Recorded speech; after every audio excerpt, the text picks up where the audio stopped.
Okay, good morning everybody. I hope you've had a good day so far. So I am Debs. I'm a senior consultant at Xledger, and what I do is I work with implementations. So once you've signed, I would take you through building structures, and that's my main job now.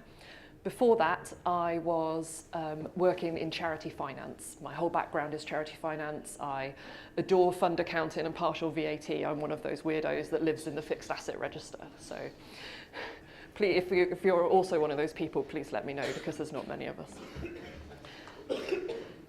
So as a customer, I've been through implementations, and in fact, as working for a charity, I actually implemented Xledger from the customer side.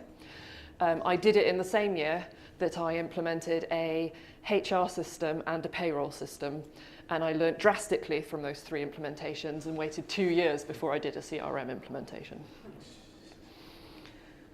So once I moved over to Xledger, I've worked with quite a variety of charities. About 70% of our customers are charities, and what Xledger is it's a kind of mid-market finance system. We are kind of really set up for fund accounting and partial VAT and all those things that are quite tricky for charities to be able to kind of automate as much as possible for you. So people tend to look at us because they're maybe a more complex organisation or their needs are changing. You might be on a very basic software, but it's not meeting the needs of what you want. And then what we kind of want to look at today is we're going to look at how you kind of move into that change, and how you're going to look at moving. And it might not just be finance, it might be other software systems that you're considering, like an entire digital transformation. Alan?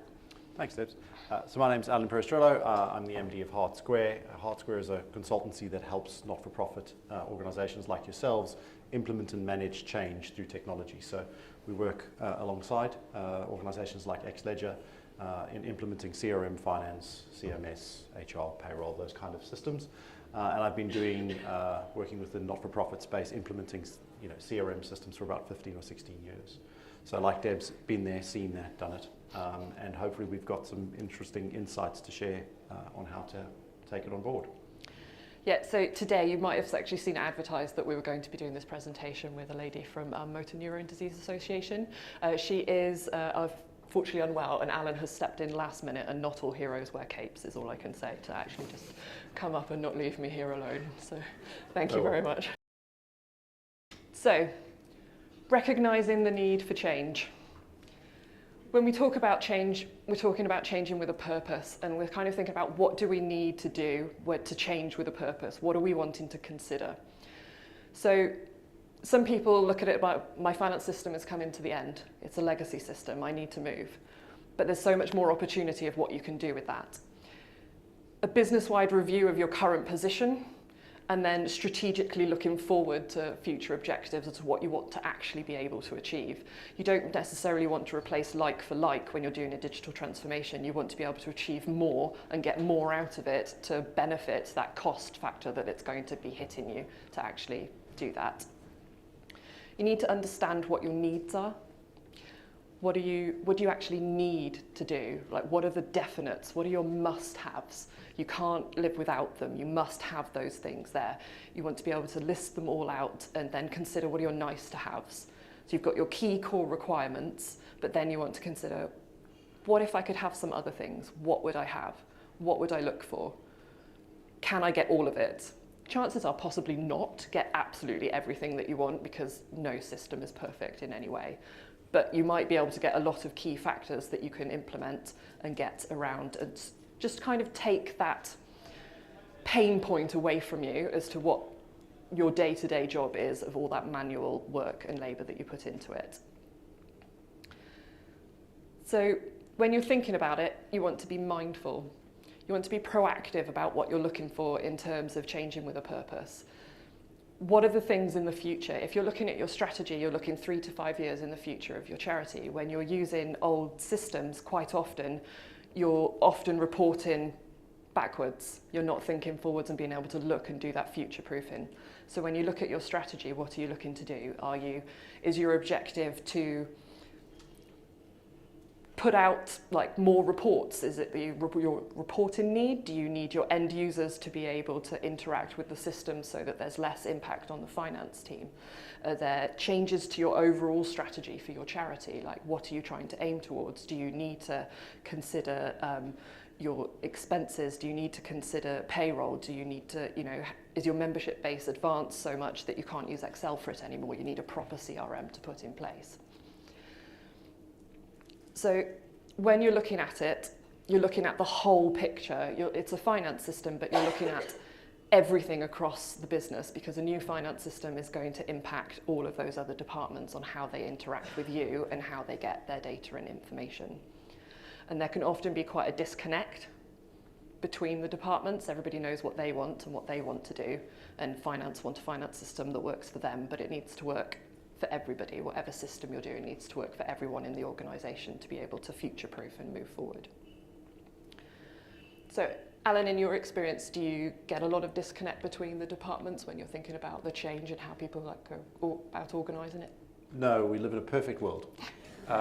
Sorry, couldn't resist. Unfortunately not. And I think actually when we're talking about finance implementations, I think that's an area that often gets missed. When we're thinking about CRM implementations, people think about the broader organisation, but quite often finance systems, people think, oh, it's just the finance team, it'll only impact those 6 people. But I'd encourage you not to think of that, and to actually reach out to the other departments and ask them, what can this new system, to Deb's point about how it's going to help fulfill that strategy, is how can you engage with the other departments, the other users, and get them to buy into it? Because if you buy into it, you get them to buy into it, you will have a more successful implementation. So that kind of leads us into the change management piece. So what I always say to people is, it's not just a finance system. Finance are your key users, but it's going to involve the whole organisation. And it starts at the top down when you're thinking about managing change within your organisation. People are naturally resistant to change. They don't like it, they're comfortable, they know what they're doing. Even if they hate it, they're comfortable, they know it, it's familiar to them. So when you're thinking about getting new software, it can also be really, really difficult to get the tie-in from boards and senior management, because people want to know, why are you spending money on operations and not delivery? Well, how does that benefit us when we need to be delivering all these different objectives, whether you're doing land management or helping people, or no matter what your charity is, it's really hard to justify the spend on core areas. So you need to get the tie-in from the top, and actually have them kind of looking out and engaging with all their teams as to what they would want to see. You're thinking about finance pain points, but you're also thinking about end user pain points. So who is constantly asking you for those difficult reports that you can't get out of your system, you download into Excel and manipulate for 3 hours just to give them a really, really simple figure. It's about finding what you can do if fundraising report in a certain way, but they have to sit there and manually break it out. Can you build that structurally into a new system so that you just provide them that report and you're saving so much time across the business? What do your project managers see? If you've got funding from different grant funders, what do they need to see? What do they need out of the system? And it's essentially about getting that kind of key buy-in from everyone, as that they can see an improvement. They can see something coming that they might get something out of. Otherwise, it's just a change, and people are naturally nervous about interacting with a finance system when they're not finance users. So, Alan, what are the key change management challenges that you see most often? What do you have to deal with on a daily basis with most of your customers? Thanks. I think often it's about recognizing the need for change management, or the need to think about change. And again, it can be quite easy to fall into thinking it's just about a system, it's a new piece of technology. But actually, people are using the words digital transformation. That transformation is about people. And it's about how they're going to change their working practices and how they're going to interact with these new systems, and how ultimately you're going to have to make their lives better. But before they get there, it might be challenging. So it's about being honest about that and setting it up and setting up the conversation. And enabling people along that journey through, it might be education, it might be extra time, backfilling, etc. So it's an overarching thing. Change management is quite well defined as a process. I just think it doesn't get invested enough. And I think that's kind of the key thing. Fundamentally, it comes down to, I think, three things. Leadership, so as Deb said, kind of needs to come from the top. So if you're going to implement anything that changes a person's way of working, how they're going to interact with systems and expect a benefit from it, then you also have to be realistic about the fact that you're going to ask people to go an extra mile. And so then you're going to have leadership from the top, lead by example, and then ensure that you have the resources to do this. In the charity sector, we aren't blessed enough with enough resources to do the jobs that you will have to do. So if you're implementing a new finance system, you're going to ask people to do testing and their day jobs at the same time. Someone's probably going to say, let's do the systems cutover at year end, which is a great idea, sort of. And so that's going to put people under pressure. So you've got to think about being able to backfill them.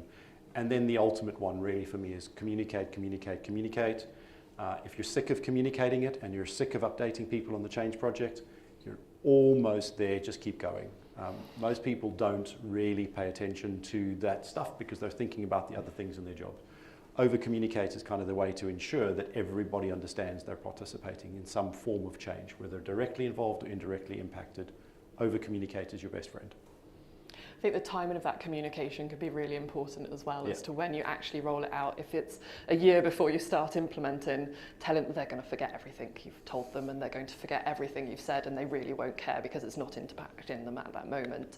But it's the regular updates and the reminders that this is going to happen, but we're going to prepare you for it. We're talking to you so that you understand, because a lot of the time people just want to be heard. They want to be told what's happening. They need to know what's happening so that they can make those adjustments in their day-to-day work. So that's kind of the wider organisation.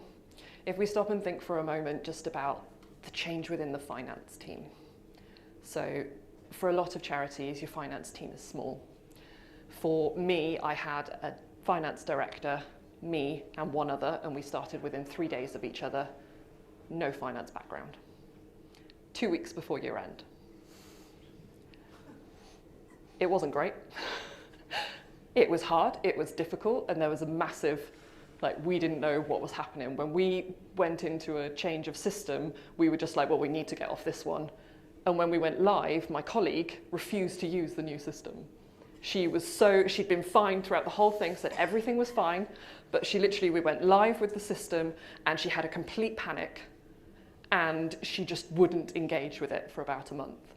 So we just let her sit to one side, take that time, do these other bits that you don't need to do on there, and we'll just keep working you back into it. And in the meantime, the impact on us was incredible because I was doing my job during the day and hers during the evening. But I don't think we probably communicated it very well to her, or she wasn't communicating to us how much she was struggling with it. So there probably wasn't that platform to actually communicate that she hadn't understood what she really needed to do, and it was all still too overwhelming. When you're looking within your finance team, a lot of people get scared. Oh, this system's great, look how much it's going to automate for you. I'm not going to have a job. That's what people start thinking. What on earth am I going to do if I don't have a job? You're putting this in to bring me, but the automation in a finance system isn't there to stop people having employment. It's there to encourage growth within the team. It takes away that day-to-day data management.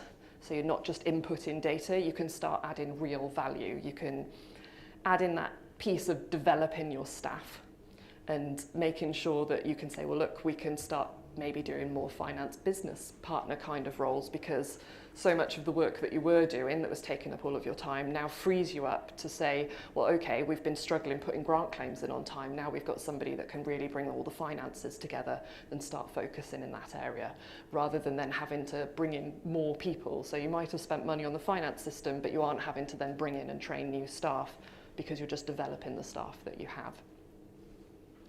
I think one of the key points you did say, Alan, is when you're going through an integration, is that business as usual. If you're a small finance team, do you have the time to do this? How are you going to do it? Do you really want to go, oh, well, do you know what, I need one now, let's have that conversation, let's start in January, and my year end is the end of March, so let's go live the 1st of April. Is 3 months realistically, if you've got 2 to 3 people in your team, enough time for you to consider that I'm going to like rebuild my structures, I'm going to learn a new system, I'm going to have to roll this out to my end users, and I might want to consider putting a year or two's worth of historical data in. Do I realistically have the time to do that? Who's going to do the work when you implement new systems, when you do these digital transformations? I think that's quite a key question, because if you have people in your finance team that just know their jobs, who is delivering all of that structural work? It's probably the main person, the finance manager or the finance controller or the head of. They're the ones having to do everything alongside their day job and manage their staff. And possibly because it's a charity, also do facilities, HR and IT all at the same time. When you're considering your staff, you know them. You know who you can lean on. You know your teams really well. You know who's going to be excited about it and want to get involved. And you know who's going to be nervous, and you might need to keep out of the conversations and just teach them how to do the new part of their job. Get the process knuckled down and then show them this is what you will be doing. It's about managing that within it, but you know how to manage them. And you can quite confidently say sometimes when you're in a room, you've got your staff, this person is incredibly nervous about it. Should I be involving them in the conversation to alleviate the nervousness, or is the conversation going to overwhelm them? And it's about finding that divide. Preparation for a digital transformation is probably quite key. Probably talk about it for a little bit, because what happens is people go, we're going to change systems, this is great. And they come in and they're like, yes, we're going to do all of this. And we need to do it in 3 or 4 months. Fantastic. Yes, we have 10,000 suppliers. No, we haven't used more than about 200 of them in the last 2 years. No, we don't have any of that information about them. We don't have their address, or we don't have those bank details. They're just held in the bank account. And then all of a sudden you need to fill all of this data in and gather all of this data together. So if you can start thinking early, if you're thinking about a digital transformation, think about preparation. What is going to cause you a lot of work to slim down and work out what you need? You don't want to bring over suppliers and customers that you haven't utilised in the last few years, because you're unlikely to be using them again if you're not using them now. Think about those different areas. It's always the last one on people's list, but the fixed asset register held in multiple Excel tabs across an amount of chaos. And you're looking at it going, I think they're on reducing balance, but we're supposed to be all straight line depreciation. And if you're anything like me, you will discover that there was land on your fixed asset register that you have never owned, that someone at some point added it there in the 60 years of the charity history, and it stayed there forever. And I thought that was really uncommon. And I said it to a customer and they said, oh, no. We've got loads of properties, we definitely own them all. And a few months later, she came back to me and she's like, I've just found 2 that we've never owned. And they were in the fixed asset register. So it's funny what you do find and what is there that you're not aware of it. You've inherited all this legacy information. And I think about 2 months before I left, we found out there was another piece of land we'd never owned, purely because somebody was going through all the deeds. And we managed to find out it wasn't ours. So it's just the preparation for a digital transformation is quite a lot of work. And so being able to do it over time and having that kind of space that you can be sitting thinking, well, I'm just going to start working on this. I'm going to start slimming this down and check that everything is there. I fixed my fixed asset register after it went into Xledger. I did not have the time to do it before because we hadn't thought about it. We were just like, yes, we need a new finance system. This is ridiculous. So really consider it, because a lot of the time when you're changing a finance system, you're not just changing a finance system. You're probably looking at your CRM. You might have till EPOS systems that you need to consider, or you might just be on really, really old manual tills that you need to transfer over to digitally so that you can start bringing that information in and consider how you're going to get that information into your system and whether or not you're going to want to integrate, or whether you need to look at a bigger transformation in order to aid you, or if you're going to do everything in stages. You're not going to be able to do everything all at once because it's exhausting and nobody has the time and nobody has the finances. It's not feasible, particularly in charities. Do you find that a lot with a lot of your customers, Alan, where it's like the finance team a lot of pressure is put on them? Yeah, I think it's quite common. I think it's very common in the charity space, I think, because, as we've said, there's not a lot of resource to go around, but also there is the duplicity of your function. So you are doing lots of different things, and the finance system is growing. So 10, 15 years ago, it performed one function. It's now fully integrated to other things. And so all those other things you mentioned, EPOS systems, they all add complexity. They all need to be thought about. And I think when you're thinking about the planning side of things, my advice would be don't set a deadline and then work backwards from it. Almost always never works. So I think take it into account, speak to people. One of the great things about the charity sector and space is that you're all here. Those of you who've done it, you've got the scars, you know what happened, you know what worked, you know what didn't, and you're prepared to share that. So I think that there's a lot of value in understanding how it's gone for other people. When you're speaking to people like Xledger, speak to their clients, they'll be able to give you an idea about how they tackled it, and you can then draw parallels with how your organization fits. And I think the great thing about the charity sector is that for the most part it's not competitive, so people are prepared to happily share that insight. So I think that's a great opportunity to use when you're thinking about that planning. That's a good point, actually, because I discovered my HR system and my payroll system by talking to other charities. I ended up with a free HR system and a payroll system that cost me less than £300 a year. And then I ended up with Xledger because a few of us all got together and decided, well, we're going to look at all these different finance systems and see what might work for us all as a group, because I was part of the wildlife trusts. So we had like a lot of us all individually wanting to take on, and then that just kind of grew from there as what we were looking for, what everybody needed. So when we talk about changing with a purpose, ESG, that on anybody's radar at the moment? Couple. Does your software do it? Or are you in some form of Excel hell of trying to pull different data from different places just to try and create? Yeah. So this has become mandatory in the EU now. Obviously, we're not in it. Xledger was actually built by Norwegians. So they have been developing ESG reporting because we have a lot of clients across Europe who are going to need to use it. It's not currently required in the UK, but I think for a lot of charities it's becoming more and more important, and it is likely that it will become a requirement. Because of that, we've been doing a lot of development, and it's still ongoing, and we've been building dashboards of different things that can be created within Xledger. So CO2 emissions can be gathered up. We've got different types of employees. There's gender divides and areas like that, and there's more items that are being added. So within ESG, there's all different factors that you need to calculate it on. There's different things that you might need to consider for your area.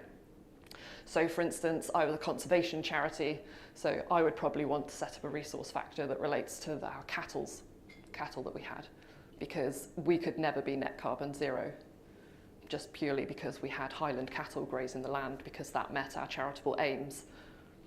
But it was probably worse than our diesel tractors because we had so many cattle. And it's just kind of trying to think about those different areas as to whether, if you're going to have to do this, are you prepared for the change as to how it's going to come? So have there been other changes that you might have had to do in the past where it's been government enforced that you've had to go down? I think, Alan, you were talking about a really good one to me earlier. Yeah, I think we won't see it in the same scale, but think about what we all had to go through with GDPR. Initially, oh, it's coming, we've got loads of time. Oh goodness, it's here. What do we do? And actually going through the process, I think we're all better off.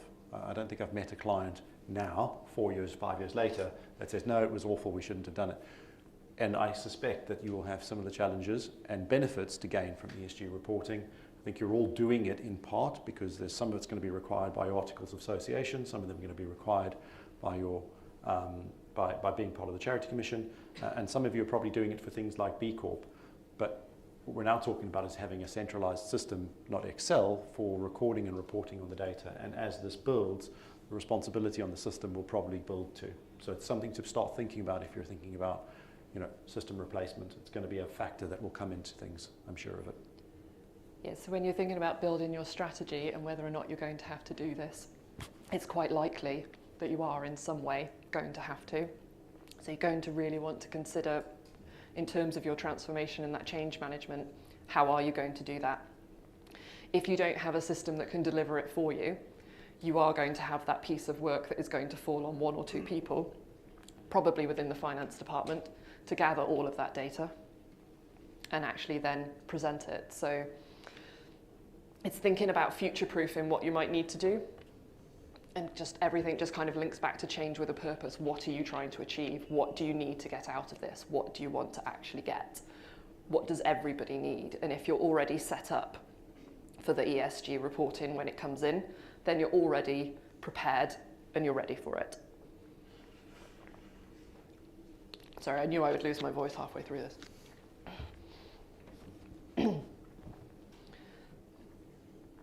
So, I won't say too much about ESG though. It's not in yet, but it's coming. And it will come because they all love it to make us report against multiple factors.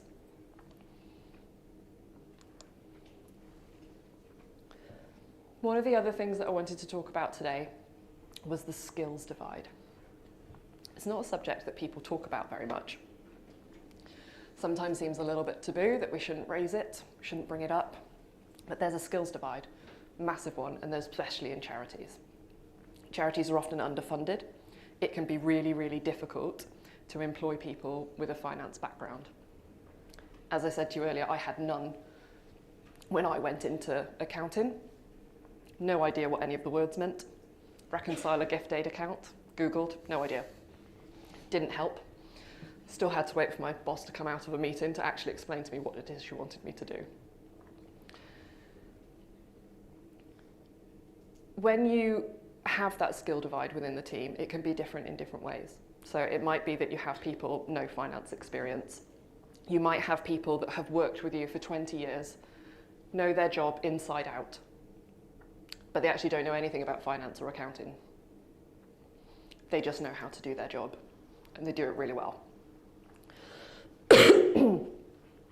You then got a different skill divide in terms of those that are qualified. I did qualifications alongside once I'd started in accounting. And I can tell you now, it helped me in absolutely no way, because none of it related to what I was doing. Every example was manufacturing.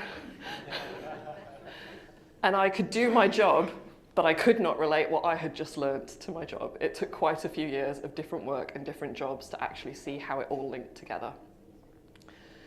So I've worked with MND, who was supposed to be here today, and they had quite a big change in scale across their team.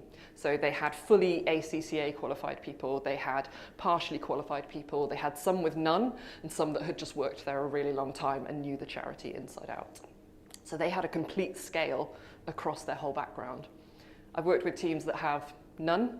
I worked with someone who was going through AAT, and when she was looking at her chart of accounts, and it was all on her to kind of decide which code she was going to need, she had absolutely no idea, because she didn't understand why they were there. She just knew she had to post something to them.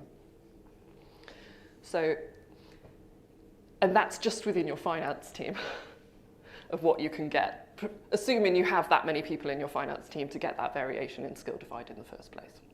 So, just out of interest, how many does that kind of like skill divide in your finance team actually feel quite familiar to? Like, how does that? Yeah, it's quite a common thing you have to consider in charities. We can't necessarily pay the salaries of other corporate businesses. A lot of the time you're managing to employ people who care about what they're doing, but they maybe don't have the skill set to do the delivery, so they want to come and work for the charity anyway. It's what they want to do. They're driven, and that's a great place to start. but they also need to be able to grasp the job. And so if you're the only person that understands how to build a chart of accounts, then a lot of the work of an implementation is going to be on you. And that is quite a thing to consider as to how you're going to be supported through that and what work you are going to be able to share amongst them.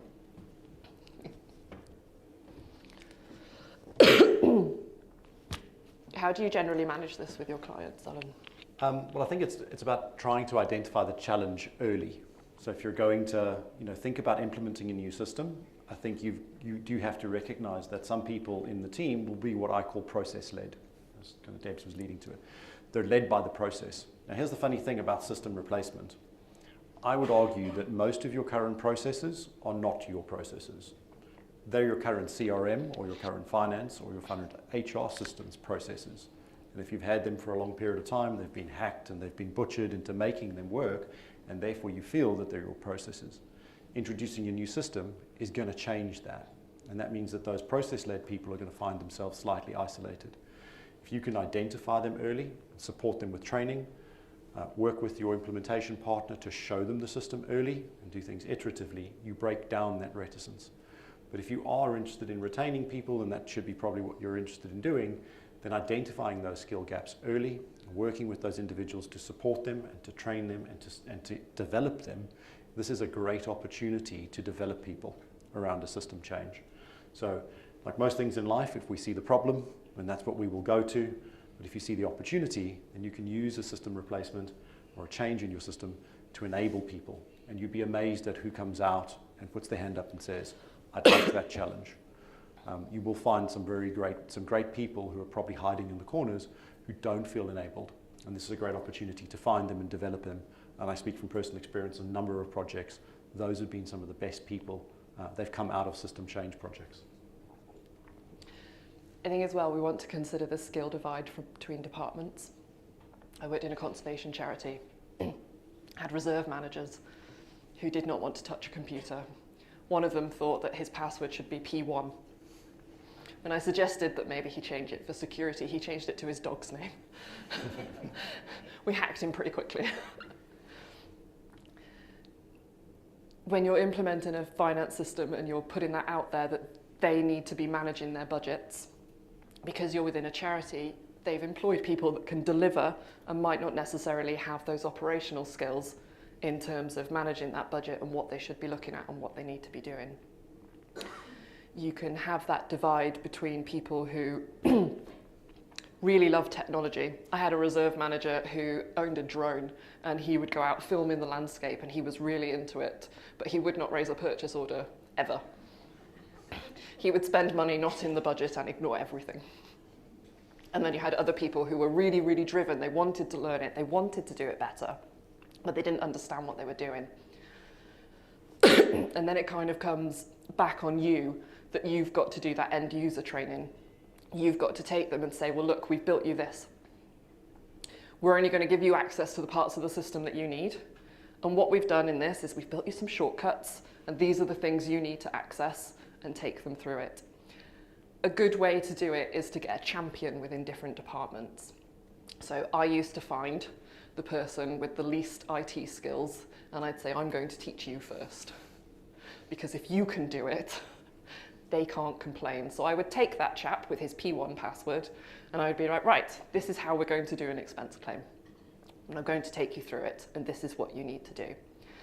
And then during that, you kind of build up those people that are maybe involved on the periphery of setting up the systems, but they've learned enough that when you go live, everyone's not coming to you for the questions. You've got those champions in those different areas who are going to say, well, right, look, I've learned this, I've tested this, come to me first. If I can't answer it, I'll go to finance. If finance can't answer it, they're going to go to the system support team and say, oh, we're not sure what we did here. And I just think that's a really important thing, that you need those people, those key users around the business to champion it for you and keep driving it forward, so that, because most people do go live at year end, in all fairness, because you weigh up that, well, I'm closing out a year end against, do I want to put 6 months of data in just so that I've got a full year of data when I get to this year end? It's the weigh up of what's worse for you. So it is worth having that thought and doing that preparation of identifying those people so that you can really say, right, when we go live, this is who you go to. And it just takes some of that pressure off you for doing the day-to-day work where you're trying to close out on one system and start a new system.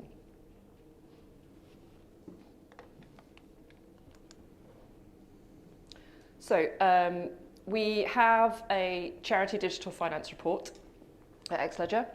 So, and what we found out when we did it was that 85% of finance professionals in the charity sector feel like they're experiencing a talent crisis. There's not enough people. And then we have 55% of finance professionals think there's a digital skills divide due to multi-generational teams. And that can be different depending on it. I had 2 delightful 60-year-olds who were absolutely incredible. They were so good. I left before they retired because it was quite frankly the only way, because if they left I didn't know what I was going to do. And it's quite a key thing to think about, that you might not have all these skills in your team, but we've got to find them somewhere. And if you can get software that delivers some of it for you, you get the ability to build up that team and then really drive forward thinking for the charity.